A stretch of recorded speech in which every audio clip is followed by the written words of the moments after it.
son los dispositivos encargados de la transmisión o transformación del movimiento. Puede ser un elemento o una combinación de varios elementos que transforman fuerzas, movimientos y velocidades de un lugar a otro. Los mecanismos pueden producir 4 movimientos. El primero, el movimiento lineal. El cuerpo que se desplaza sigue una trayectoria recta. Por ejemplo, un pestillo al cerrar una puerta. El segundo movimiento es el circular, que es cuando el cuerpo que se desplaza lo hace describiendo círculos. Por ejemplo, cuando una noria gira. El movimiento alternativo es en el que el cuerpo que se desplaza lo hace hacia adelante y hacia detrás a lo largo de una recta. Por ejemplo, una aguja en una máquina de coser. Y finalmente el movimiento oscilante, que es cuando el cuerpo que se desplaza lo hace hacia adelante y hacia atrás, siguiendo una trayectoria curva, por ejemplo, el péndulo de un reloj. Atendiendo a la función que realizan los mecanismos, los podemos agrupar en 2 grupos. El primer grupo son los mecanismos que transmiten el movimiento, que son aquellos que reciben la energía del elemento motor y simplemente la trasladan al elemento receptor.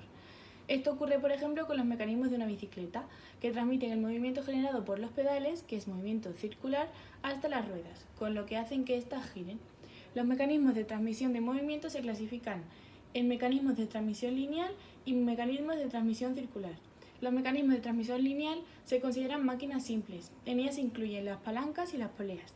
Un mecanismo de transmisión lineal es un mecanismo cuya principal tarea es multiplicar la fuerza y permitir levantar, mover o vencer mucha resistencia o peso con muy poca fuerza o potencia. Y por otra parte, los mecanismos de transmisión circular. Aquí se incluyen las ruedas de fricción, los sistemas de poleas y correas, los engranajes, los sistemas de piñón y cadena y los sistemas de tornillos sin fin y corona. Un mecanismo de transmisión circular es un mecanismo cuya principal tarea consiste en convertir un movimiento circular en un eje en otro movimiento circular en otro eje, pero a diferente velocidad. El segundo grupo de mecanismos son aquellos que transforman el movimiento. Son los que reciben el movimiento del elemento motor y lo transforman en uno más adecuado a las características del receptor.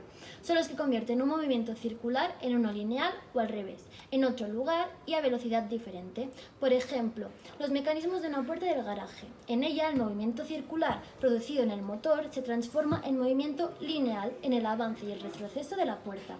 Forman parte de este grupo de mecanismos el sistema de tornillo y tuerca, el de piñón y cremallera, el de biela y manivela y finalmente las levas.